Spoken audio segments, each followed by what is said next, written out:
Psych Siddharth. ఈ సినిమాలో main highlights అంటే నందు యాక్షన్. నాకైతే తన యాక్షన్ చాలా బాగా నచ్చింది. తనలో మంచి యాక్టర్ ఉన్నాడని దండోర సినిమాతోనే ప్రూవ్ అయింది. అండ్ ఈ సినిమాలో తన యాక్టింగ్ కూడా పీక్ లెవెల్స్లో ఉంది. నాకైతే ఈ సినిమాలో నందు చాలా బాగా నచ్చాడు.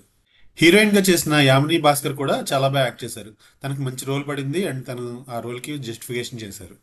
ఈ సినిమాకి బిగ్గెస్ట్ అసెట్ అంటే ఈ సినిమా స్క్రీన్ ప్లే. కంప్లీట్గా నాన్ లీనియర్ స్క్రీన్ ప్లేలో సాగుతుంది ఈ మూవీ.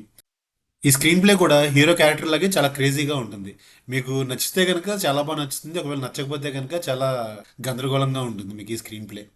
ఎడిటింగ్ కూడా ఈ స్క్రీన్ ప్లేని బాగా సపోర్ట్ చేసింది. నాకైతే ఈ ఎడిటింగ్ అండ్ స్క్రీన్ ప్లే చాలా బాగా నచ్చాయి. టీఎఫ్ఐ నుంచి వచ్చిన మూవీస్లో ఇలాంటి స్క్రీన్ ప్లే అండ్ ఎడిటింగ్ నేను ఫస్ట్ టైం చూడడం. ఆల్రెడీ వచ్చి ఉండొచ్చు, బట్ నేను ఎప్పుడు అలాంటి మూవీస్ చూడలేదు టీఎఫ్ఐలో.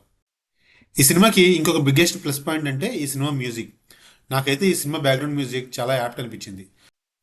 ఫైనల్గా ఈ మూవీ మీద నా ఒపీనియన్ చెప్పాలి అంటే ఈ మూవీ నాకైతే చాలా బాగా నచ్చింది. ఐ హోప్ మీకు కూడా నచ్చుతుంది అనుకుంటున్నాను. మీరు న్యూ ఇయర్లో ఒక మంచి రీఫ్రెషింగ్ న్యూ ఏజ్ మూవీ చూడాలి అనుకుంటే కనుక తప్పకుండా ఈ మూవీ మీద ఒక లుక్ వేయండి. మిమ్మల్ని డిసప్పాయింట్ చేయదు. ఒకవేళ మీకు అంత క్వర్కీ స్క్రీన్ ప్లే నచ్చదు అనుకుంటే కనుక ఈ మూవీ కొంచెం దూరంగానే ఉండండి. ఎందుకంటే ఇది కంప్లీట్గా డిఫరెంట్ మైండ్ సెట్తో చూడాల్సిన మూవీ.